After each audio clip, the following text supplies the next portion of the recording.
The 2024 NFL Draft is about to begin, and who are the Atlanta Falcons going to take when they get on the clock?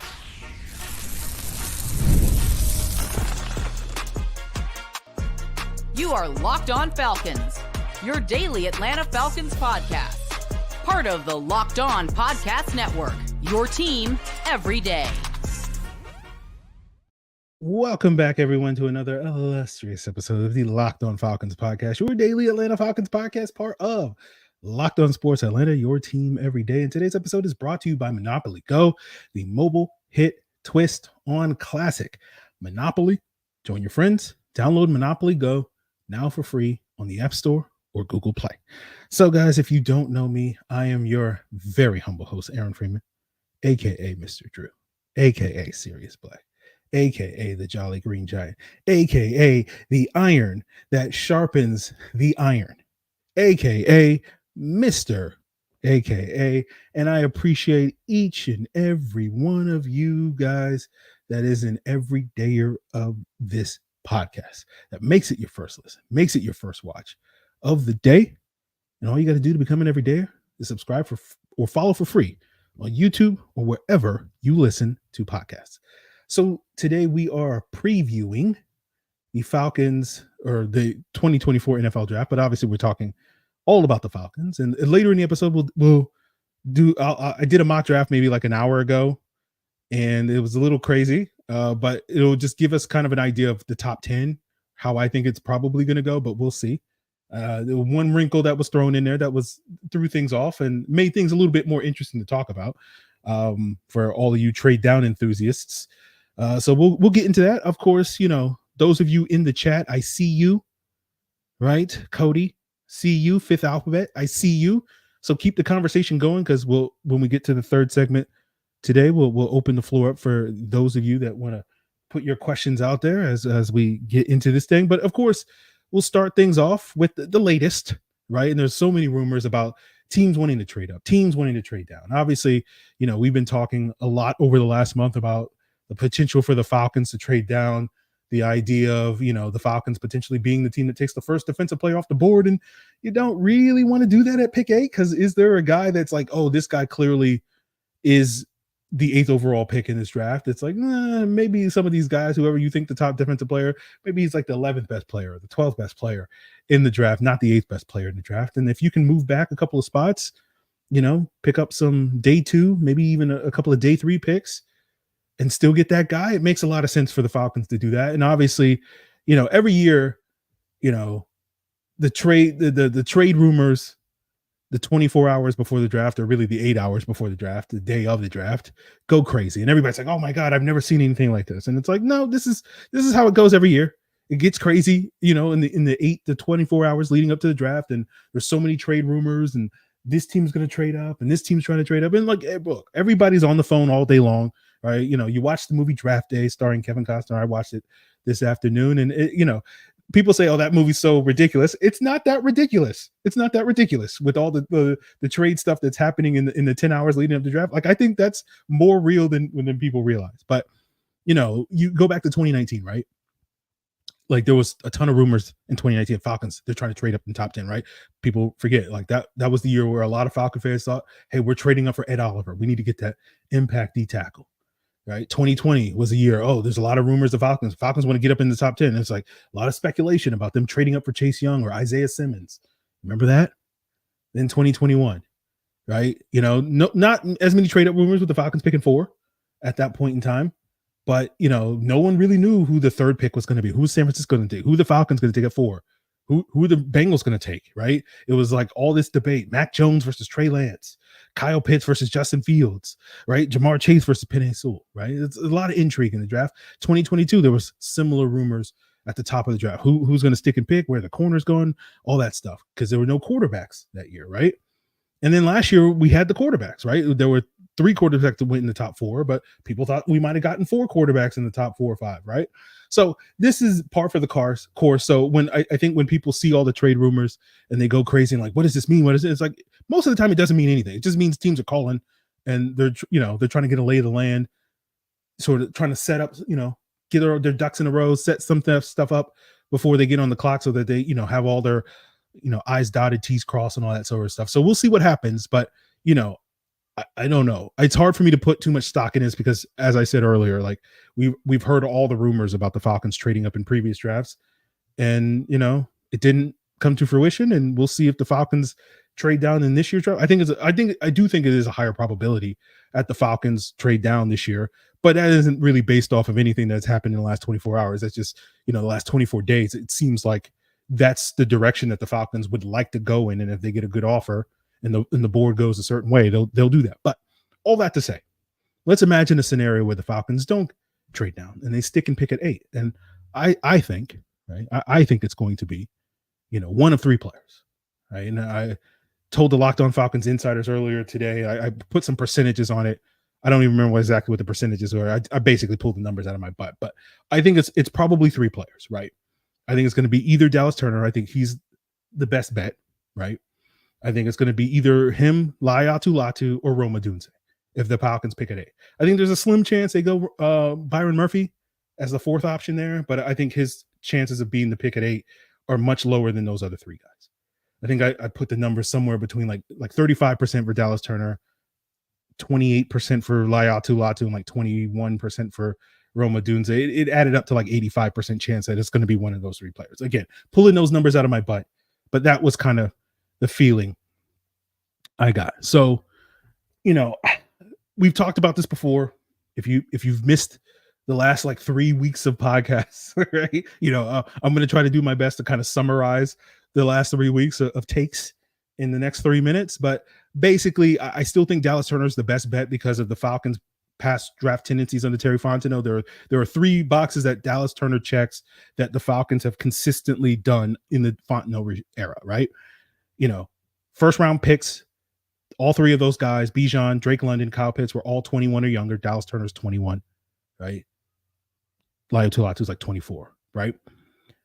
Arm length, right? With the Falcons have invested their draft picks primarily in, guys that have arm length. Taquan Graham on the front. Taquan Graham, Ade Ogundeji, Arnold Ebiketie, all those guys, right? And the fact that the Falcons don't often stray from consensus, right?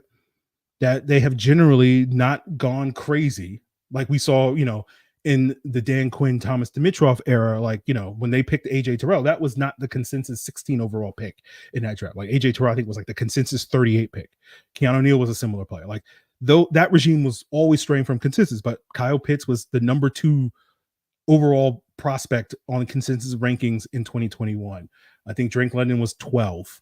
Bijan was 5, right? Like, they're not going crazy with it. And Dallas Turner is ranked above, is consistently on the consensus rankings, the top defensive player. Now, there are 2 tendencies that the Falcons also show that suggest that maybe Laiatu Latu is the pick as well. Now, he doesn't check the youth box. He doesn't check the arm length box. He doesn't check the consensus rankings box, but he does check the fact that we know that the Falcons love all-star game guys, especially Senior Bowl guys, right? Laiatu Latu was at the Senior Bowl this past year. We also know that the Falcons have a tendency of drafting players that are either 1 or 0 degrees removed from someone currently on their coaching staff, right? And that player for Laiatu Latu is Jimmy Lake, their defensive coordinator, who was the defensive coordinator at Washington when Laiatu Latu was there before he had to medically retire due to a neck injury and then transferred to UCLA. That's the connection that Rome Odunze has, right? So, as a Washington player. So I think in a lot of senses, those are the reasons why I tend to think that those 2 guys are the front runners to be the pick. If it's Turner, will be like, yep, he checks a lot of the boxes that the Falcons have, looked at in recent years. And if it's Latu, it's like, okay, well, he's not the sort of conventional things, but we can sit there and say, well, maybe the Raheem Morris regime doesn't value some of those things as much as the previous coaching staff did. And that sort of known connection was really meaningful when it came to that. And then, of course, Rome Odunze, again, the youth, the consensus rankings, the high plus character. We know that the Falcons have taken offensive skill position players in the top 10 3 years. And people are like, well, they can't do it a 4th year. And it's like, that's not how that works. if you've done it 3 out of 3 years, right, it means that there's a high probability that you'll do it 4 out of 4 years. So we'll see on that. But I think when it comes to what the Falcons are going to do, right, and what their tendencies are, I think it's worth explaining further why the Falcons draft this way. Why these things? Why should we care about our arm length and youth and consensus rankings and Senior Bowl players and these known players and whatnot, these coaching connections that they have?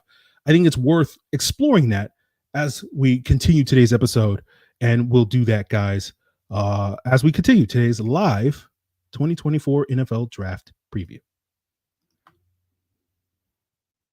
So we've all been there before, either as a player or as a fan. You know, you're looking at the scoreboard at halftime. It's not looking great. You're feeling low. You're not sure if your team can pull out that win. You got to dig deep. Lift up your head and say to yourself, it's time to get back in the game and pull off some bank heists and take as much of my friends' money as I possibly can. That's right. You can do so with the smash hit mobile game Monopoly Go. It's going to let you compete with your friends to get the most riches and build the biggest empire. It's the Monopoly that you love, but on your phone at any time, with tons of twists and turns, including leaderboards to compare your progress with your buddies. There's so much to do. You can play on countless dynamic Monopoly boards, make your friends bankrupt. You can smash their landmarks with a wrecking ball. And of course, you can find ways to make their money your money with bank heists. So figure out what you want to do. And, you know, whether you want to wreck your friends, help your friends, all that stuff and more. Get back out there, put on your game face, and download Monopoly Go now for free on the App Store or Google Play.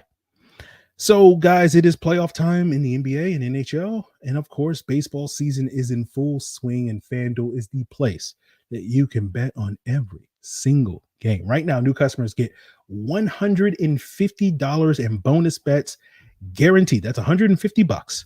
Win or lose, and you can bet on everything from slap shots to home runs to slam dunks, all in an app that's safe, secure, super easy to use. And, you know, of course, you can bet on the NFL draft. And I'm pulling up FanDuel's right now on the website to see who's got the best odds to be the 8th overall pick. And Dallas Turner in the last 20 minutes has sort of taken the odds at plus 185, followed by Laiatu Latu. Brock Bowers is third. He made a big jump up the boards, I think, because of the Rams trade-up rumors. The people were speculating who the Rams are trying to get into the top 10 to get. I think it's Brock Bowers. But then there's Rome Odunze, right, tied neck and neck with him for the third option. So, again, FanDuel seems to agree with me. I tend to agree with FanDuel. So what are you waiting for? Go out there, visit FanDuel.com/lockedon and make your first bet an automatic win. FanDuel is America's #1 sportsbook. So we're talking about, you know, the Falcons draft tendencies, right? And we talked about arm length and youth and consensus rankings and Senior Bowls and these coaching connections, right? And I think it's important to understand why these things matter, right? We can sort of look at them like these are random things, but like you look at arm length, right? It seems so nebulous. Like, you know, what's the difference between a guy with 34-inch arms and 33-inch arms? Well, of course, you've heard football's a game of inches, but, you know, it's not to sit here and say arm length is the end all be all that makes you into a good football player, but it certainly helps when it comes to rushing the quarterback. It helps when you're stacking and shedding blocks against the run. It helps in coverage, right? You can be able to get your hands on passes, you know, more easily than short arm guys with TRX arms, right? The youth aspect of it. Why does it matter if you take a guy that's 21 versus 22 or 23 in the first round? Well, you know, we all know that the shelf life in the NFL is very short, right? And the younger you are, theoretically, at least, assuming that you can stay healthy, the longer you should be able to play. If you get 2 more extra years of your prime, you know, on not only on your rookie deal, but also on your second contract, that's very valuable, especially for first round picks when, you know, we were talking earlier about, you know, teams wanting to get second contracts out of their first round picks, even if it's only a 50-50 proposition, that first round picks are actually going to sign a second contract with the teams that they drafted. And then the consensus rankings, right? Why does that matter? Well, we talked a lot about how the draft is a crapshoot, right? And the idea is basically, and I don't think the Falcons are doing the thing that I'm doing, which is basically I'm just looking at 22 people's draft boards on the internet and you know, looking at the average rank of prospects and saying, okay, well, that's our draft board. I don't think the Falcons are doing that, but it is one of those things that the more, you know, opinions you get and the more sort of general consensus of this is a good player, like, you know, if you have 25 draft boards and 20 people say like this guy's a top 10 player and 5 people are like, no, he's not. And then, you know, you look at another player and 5 people think he's a top 10 pick and 20 people are like, yeah, he's like the 25th best player in the draft. If you're taking that guy, you know, at 8, like you're minimizing error. It's the idea of basically like in general, you know, there's human error in this and you're minimizing that, right? Like the biggest thing that we've learned over the years with the draft is like your ability to discern who's good or not playing football is not as good as you think it is, right? That's your biggest downfall, is thinking that you have some sort of special ability to evaluate players. We all do that. We all say, like, my opinion on Dallas Turner versus Laiatu Latu versus, you know, whoever, Jared Verse, is the end all be all of, you know, I know who's going to be good and everybody else is just wrong. And that's, you know, hubris, whatever you can call it, because the reality is like, you don't know that. We're all just guessing. That's all it is, right? I'm just sitting here guessing, guys. You know, I'd like to believe that my guesses are educated. I'm sure you guys would like to believe that. That's why you're watching the show. But at the end of the day, it's just guessing who the Falcons going to take. Is that player going to be good? It's just guessing at the end of the day. And so when you I'm not saying you rely on consensus rankings, but if you don't stray far from consensus, you know, you're less likely, you know, those guesses are better backed up by data, I guess you could say, right? More support, you know, the majority wins, so to speak. And then you look at the Senior Bowl, right? Where Laiatu Latu kind of checks that box, right? Talking about Dallas Turner with the 3 other draft endings, Arm Length Youth and Consensus. Laiatu Latu comes into play with the Senior Bowl, the tendency for the Falcons draft Senior Bowl players as well as players that are known by their coaching staff. But the Senior Bowl, you know, I think the reason why the Falcons have consistently valued Senior Bowl prospects these last couple of years is I do think for a lot of teams, it's an easier way to project players because you get that week of practices where those players are not running whatever their college teams are running, you know, the spread and these sort of fake defenses that college teams run. You know, you're running actual NFL systems and schemes for that week. And so it's easier to kind of project, okay, this is what we're going to ask them to do. And so you can kind of see, like, you know, like, for example, I think, you know, 2 years ago when we drafted Desmond Ridder, like, you know, how often do you see a quarterback taking snaps out of shotgun and then turning his back to the defense out of play action? You don't see that really at all in college football anymore. But the Falcons got to see that from Desmond Ridder that week in the Senior Bowl practice. And so they could sit there and say, hey, you know, this guy seems like he can run our play action based passing attack, right? Didn't really work out in the long run, but at least, you know, I still would argue outside of Brock Purdy, you know, Desmond Ridder's had slightly better outcome than the other Senior Bowl guys, right? You know, was Sam Howell at the Senior Bowl? I can't remember. Doesn't matter. Anyway, so that's, I think, valuable when people, you know, that's why teams value Senior Bowl players, right? Not to mention, you know, it's generally some of the better prospects in the draft. So drafting guys that go down to Mobile makes sense. And then you talk about the known player, right? The coaching connections, right? We talked about this with like Kyle Pitts, his position coach at Florida was the position coach of Justin Peel, the former Falcons tight end coach when he played in the pros, right? You know, the guy that recruited and coached Bijan Robinson early in his Texas career, Stan Drayton, was the former Bears running backs coach when Dave Ragone was the quarterbacks coach in Chicago, right? So he could just kind of text him, hey, Stan, what's up with this Bijan guy, right? And that's the thing, right? The reason why these coaching, and there are more, like, you know, Darren Hall's position coach at San Diego State is the son of the Falcons' former DBs coach. So many more, right? The reason why this matters is because this team puts such an emphasis on character. And who knows character more? You know, the scouts go into these buildings and they're asking the janitors, they're asking the secretaries, they're asking, you know, the coaches and teammates and all this stuff to try to get an assessment of this player's character, right? But, you know, you can get it directly from the source, from a coach that knows a guy or knows the player, right? And so I think that's why the Falcons have these tendencies. And that, again, I think that's what's leading us towards a Dallas Turner, Laiatu Latu likelihood. Now, of course, the question is, are the Falcons going to take that guy at 8? Are they going to move back and take that guy? Again, I don't know. But I did a mock draft earlier today, about an hour ago, that had the Falcons trading back. And I'm going to, you know, go through at least the top 10 picks. I didn't have the patience to sit there and go through the entire first round. But, I went on the PFF mock draft simulator and was the top 10 teams in simulated draft. And we'll break down sort of my projection for how the top 10 might go. And we'll see where the Falcons wind up with, maybe multiple trade backs. Yeah, let's get into that to wrap up today's Locked On Falcons. But guys, in the NFL draft, you're looking for quality professionals that are the right fit for the right role on your team. And the same is true for your small business. That's why you got to go to LinkedIn Jobs. They're going to help you with the tools that are going to help you find the right professionals for your team faster and for free. LinkedIn isn't just any old job board. They're going to help you hire professionals that you can't find anywhere else, even those that aren't actively searching for a new job, but might be open for that perfect role. In any given month, over 70% of LinkedIn users don't visit other leading job sites. So if you're not looking on LinkedIn, you're looking in the wrong place. Post your job for free at linkedin.com/lockedonnfl. That's linkedin.com/lockedonnfl to post your job for free. Terms and conditions apply. So guys, let's wrap up today's live show. And I appreciate all the comments. I'm seeing all you guys chatting away, speculating, biting your fingernails, worried about who the Falcons are going to take. I'm at peace with it, guys. That's what I try to be every year. I try to be zen about who the Falcons are. It was like this year, I'm not going to freak out.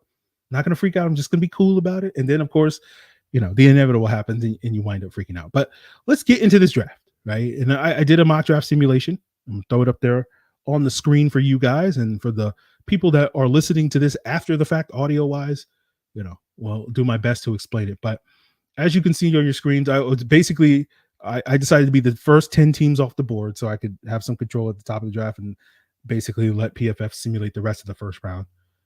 So I had, of course, I went chalk with all these picks with the FanDuel most likely bets, or at least the ones that were the most likely bets when I did this like an hour ago. And of course, Chicago had selected Caleb Williams, the quarterback out of USC. Number 2, Washington selected Jaden Daniels, the quarterback out of LSU. New England at number 3 selected Drake May, the quarterback out of North Carolina.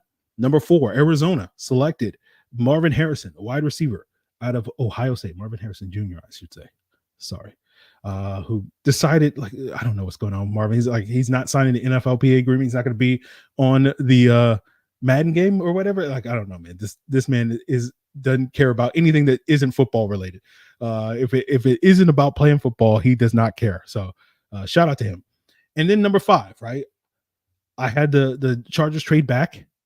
The Vikings came up. They got JJ McCarthy, quarterback out of Michigan. That seems to be the chalk pick as well. Number 6, the Giants went chalk. Malik Neighbors, wide receiver, LSU. 7, Joe Alt, offensive tackle, Notre Dame.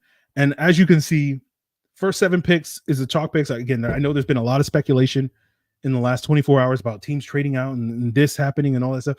It's like, it's good. We don't know what's going to happen. And it's like, maybe, again, it could be chaotic, but I think more than likely it's just going to be chalky, right? I think this is much ado about nothing, but we'll see. But then at pick 8, if you're looking on your screens right now, you're seeing that the Rome Odunze, wide receiver out of Washington, is the number 8 overall pick, but it's not the Atlanta Falcons that picked him.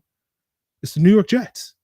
I had the Falcons trade back from 8 to 10, picking up 2/4 from the New York Jets to go, and the Jets went up to get Rome Odunze to pair him with Garrett Wilson and go all in on this final year of Aaron Rodgers before they have to completely blow up that team next year when they inevitably finish 3rd place in the AFC East. And then the Bears are like, well, we were going to sit there and pick Rome Odunze and pair him with Caleb Williams, but now that he's gone, we're going to trade out and we'll get Byron Murphy a little bit later in the draft.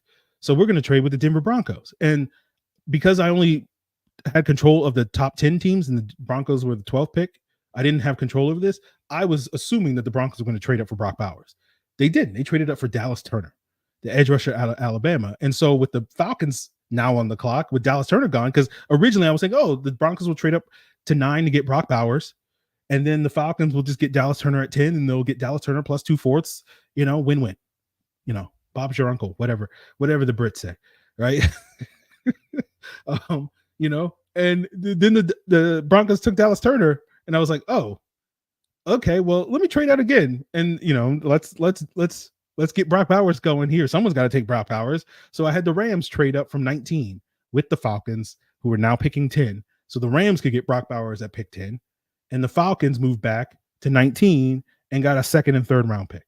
Then, of course, later the Bears did get Byron Murphy at 12. And, the Chargers, I also had the Chargers taking J.C. Latham, the offensive tackle out of Alabama at 11, Byron Murphy, the D tackle from Texas. And then, the simulator did the rest of it. And then I'm sitting there at 19 because I'm just like, yeah, I know Laiatu Latu is going to be here because I've done 1,000 of these simulations and he never goes off the board before pick 19. And that's the problem with mock draft simulators. It's like the real draft is not, as predictable as these simulations are. But I was able to get Laiatu Latu. So basically, instead of what I thought I was going into this mock draft getting, which is Dallas Turner and 2 4th-round picks, I wound up getting Laiatu Latu, 2 4th-round picks, a second and a third. So is that realistic? No, it's not realistic in the slightest, guys. But hey, that's the whole point of mock draft simulations. They're not really meant to be realistic. They're meant to be fun. So there you guys have it. I do think, the Falcons are going to try to trade out if they can. We'll see if someone is willing to trade up, but we shall see. And yes, I definitely cooked. Who had that? Yeah, thank you, Akash. I definitely cooked, right? They call me Julia Child. That's a new AKA because I cooked on this mock draft, right? They call me Gordon Ramsay because I cooked on this mock draft. You feel me? So yes, I appreciate the love for my mock.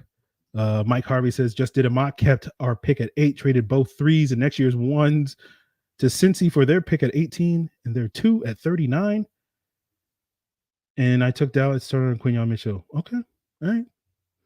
That's one way to do it, I guess. It feels like you came away from the draft with less picks than you went into. I don't know, Mike, if I'm going to call you Gordon Ramsay for that pick. If you come away with less draft picks overall, if you come out of this draft with less draft picks than you have, I don't know if I love that, but to each their own. So let's see. I'm just going through the chat to see what's going on. Yes. Thank you, Fifth Alphabet. Please like and subscribe. Yes. We didn't get to 10,000 followers before the draft. Maybe we can still get there before the weekend is up. The draft is not technically begun. We're about 2 minutes away, right? About 12 minutes away between 17 minutes away from when the Bears actually make the pick, because Lord knows they got to use up the entire 10 minutes, even though we've known for 3 months who the number 1 pick is going to be. But yeah. Ethan Smith says Byron Murphy, take it to the bank. Yeah. Well, maybe we'll see. Latu's neck is the only reason I'm against picking him at 8. Yeah, we obviously haven't spent a lot of time talking about the neck injury because, again, it's just, as I've said before, like, I don't know enough about it. That's a team doctor decision, and so therefore, will it influence the Falcons draft pick potentially? Right? Like, I'll say this. We'll say this to wrap this thing up before we get out of here at 8:00. Guys, make sure you check out the Locked On NFL Scouting live show. They're going to be Kyle Krabs and Joe Marino are going to be doing a live show, I think, all night over on Locked On NFL or Locked On NFL Scouting YouTube. So you guys can jump over there when you're done here. But let's talk a little bit about the Latu neck injury before we wrap up. I do wonder a little bit, does the fact that Jimmy Lake was the head coach of Washington when the Washington coaching medical staff basically said, we're not going to clear you medically and you have to, we're not, because the neck injury, how does that influence things, right? Like, again, I don't think that's a Jimmy Lake decision, right? That's up to the doctors to make that decision.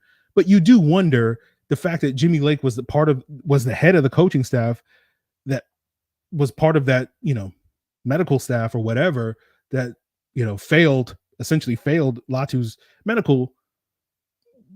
Do you think him now being on the Falcons means that the Falcons doctors are more likely to do? Again, I don't know. Again, that's a doctor decision, and who the Falcons doctors are different from who the University of Washington doctors are. Mahmoud, happy birthday, my guy. Oh no, sorry, I posted the wrong comment. Happy birthday, my guy. So I will say this. My thoughts on the, Terry Turner asked, what are your thoughts on trading for Trey Hendricks? They're the same thoughts I had on trading for Hassan Reddick. It's the same conversation. The Falcons didn't trade for Hassan Reddick, so I don't think they're any likelier to trade for Trey Hendrickson, So that's kind of how I sort of see it. Charles asks, is Odunze's skill set different from London's? No, trade down. I think Odunze is better at everything other than maybe blocking than Drake London is. I think they do have a similar skill set. Don't get me wrong, but I just think he's better at all the things that Drake London is good at as well. So, well, guys, it is 8:00. The draft is officially underway. The Chicago Bears will be on the clock any moment now, and I appreciate all you guys tuning in. We will be back around midnight for another live post-draft reaction to whoever the Falcons pick. But if you want to see my reaction in the moment, I believe I will be hanging out with Jarvis Davis over at Locked On Sports Atlanta. Probably, I don't know, roughly an hour from now or so, if the timing is right. 45 minutes from now, something around that time. So go check that out if you can. Check out Locked On NFL Scouting's live show as well. In the meantime, so that is going to do it for us here on this live show, guys. Really appreciate you guys hanging out, bringing in your comments, giving me another AKA with the Gordon Ramsay. Because I cooked. Well, I guess I can only claim Gordon Ramsay as an AKA if the Falcons do actually take Dallas Turner, because that's the player I think they're likely to take. So we are going to see. And of course, yes, we are definitely check out the Locked On Sports Atlanta, because we got to see Jarvis's reaction if they don't go defense with this pick. So appreciate you guys. That is going to do it.